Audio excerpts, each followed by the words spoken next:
You're listening to I Love This TV Show, The Golden Girls.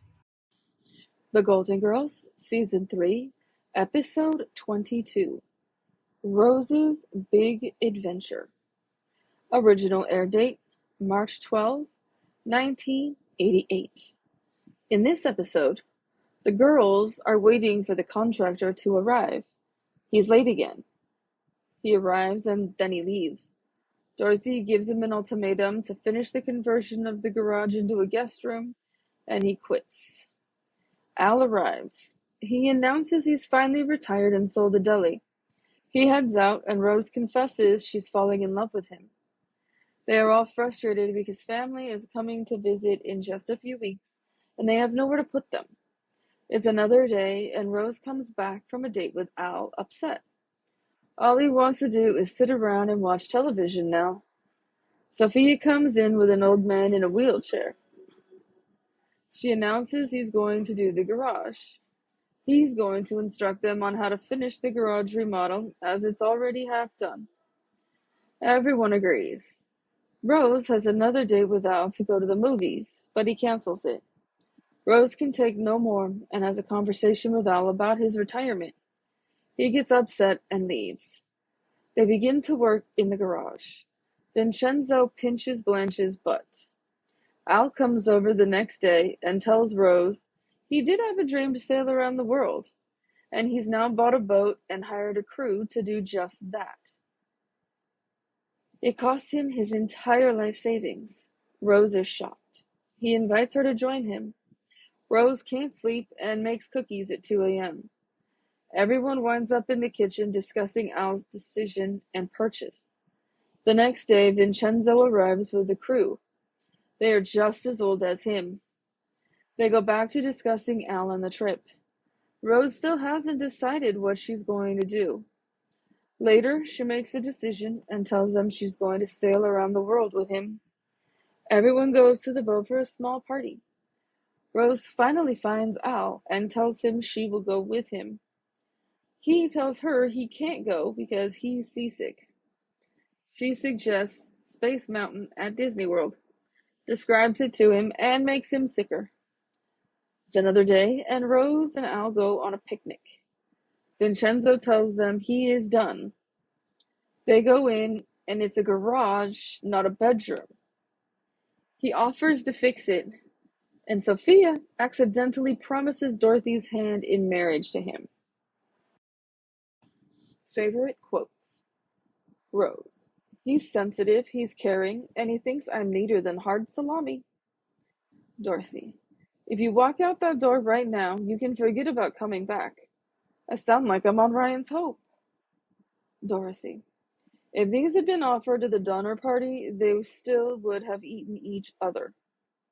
Sophia. Life without risk is no life at all.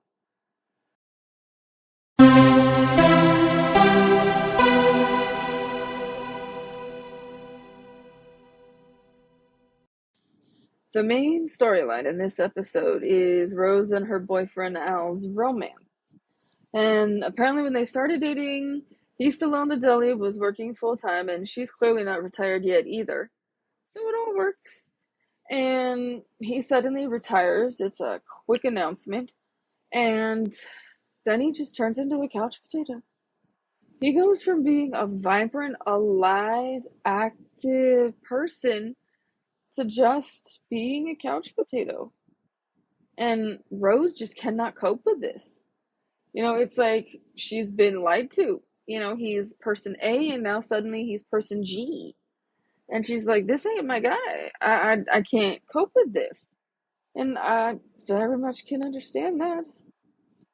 Being retired doesn't mean you stop being active. It just means you don't have to go to that day-to-day job anymore. But you can come up with other things to do to keep yourself busy and to still be active and vital. That's the biggest problem in retirement.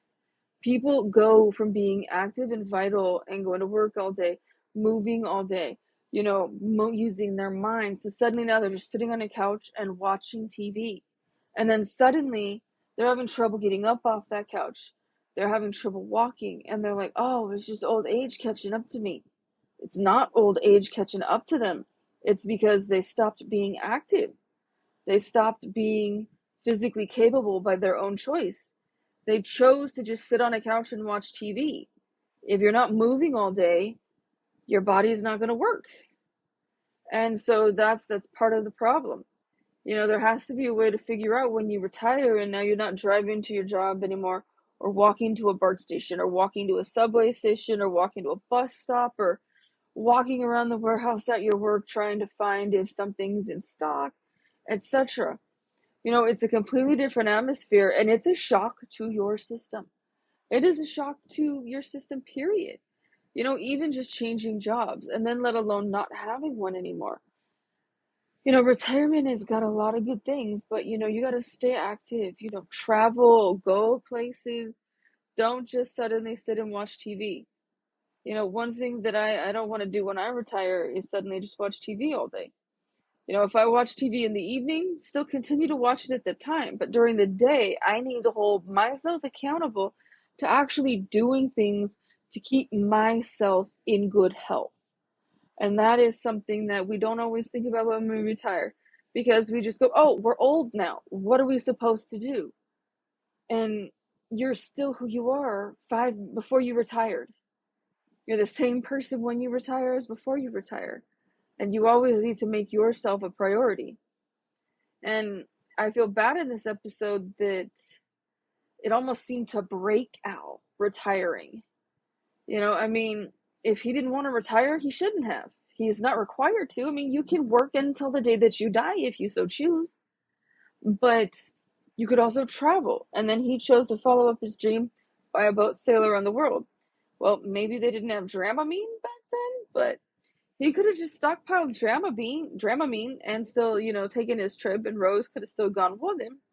But I guess Rose technically could not have gone with him unless they did a big time skip between this episode and the next, because Betty White, the actress, on contract. So they had to do something with this episode so that Rose's character would not be gone for a year sailing around the world. Hence, he's seasick. But now, because he spent his whole retirement for the boats and the crew, he's also broke. So now he's pretty much up the creek without a paddle. And I feel bad for him. The second storyline that we had in this episode was all about converting the garage to a guest room, because they have a lot of family members that come and visit. There have been people that have come and visit Dorothy and Sophia, Rose, and also Blanche. Rose's visitors have always been the most colorful in this show, such as their cousin with the pig. But in this case, they got stuck with a contractor who was just really garbage, to put it kindly. Just simply garbage. Just not a good contractor in any capacity, and taking them for a ride. He's a contractor that they should have reported to whatever their local labor board was, or Better Business Bureau, or even the city, so that the city could put him on a list of bad contractors so that people wouldn't get stuck dealing with him. And then the old guy in the wheelchair, Vincenzo, oh my gosh, that one is just too funny. Apparently there's a whole bunch of different dialects of Italian, according to Sophia. I'm not personally aware of that. There's three main ones. There's Sicilian Italian, there's Northern Italian, there's Southern Italian. That's three. But I'm not aware of, in any kind of Italian history or culture, that every single village has a different dialect. Could have been hundreds and hundreds of years ago, but now there's transportation, and villages are not cut off from each other, and there's tourists in Italy and everything else. So Italian is a pretty mainstream language nowadays. Maybe in the 80s it wasn't so much when this was filmed. But there's no way possible that some of the crazy word confusions, I think, could have happened. I think whoever did the writing in this episode just kind of was a little lazy, and this was more like a filler episode in the season. Still a great episode, I still love it, but I just wish that the writers had given it a little more love and care, because there are certain episodes where the writers took their time. They made it just perfect. This one, not so much so. Though I do get a kick out of Sophia promising Dorothy's hand in marriage to Vincenzo. I think, though, at this point more it was just along the lines of Sophia's stroke might have affected her language center, and so it affected her recollection of Italian and the different words in Italian. And that just played a huge, huge hand in this. But yeah. So there was no surprise when Vincenzo pinched Blanche's butt. I think pretty much anyone who's been on the show has done that if they get the opportunity. But overall, yeah, this was just, I don't know, this was more just another take on retirement, because the three ladies, they're still vibrant and alive, and they're not retired yet. Even if they're just working part-time, they're still doing something. They're still exercising their mind, exercising their body by continuing to contribute and being part of society.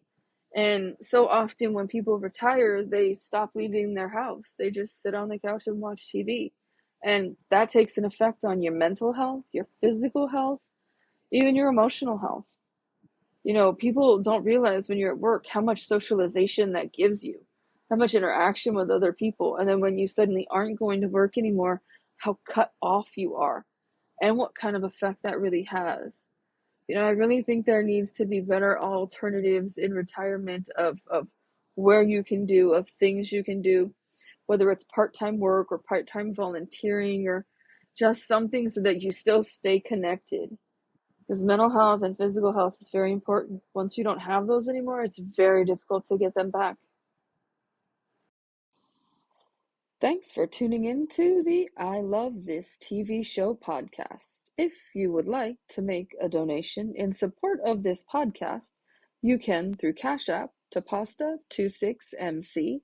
That's pasta like the food, the number 2, the number 6, M as in monkey, C as in cat. If you would like to sponsor this podcast or advertise on it, please send an email to t2podcast@pastasworld.com. As always, you can go to pastasworld.com for more information.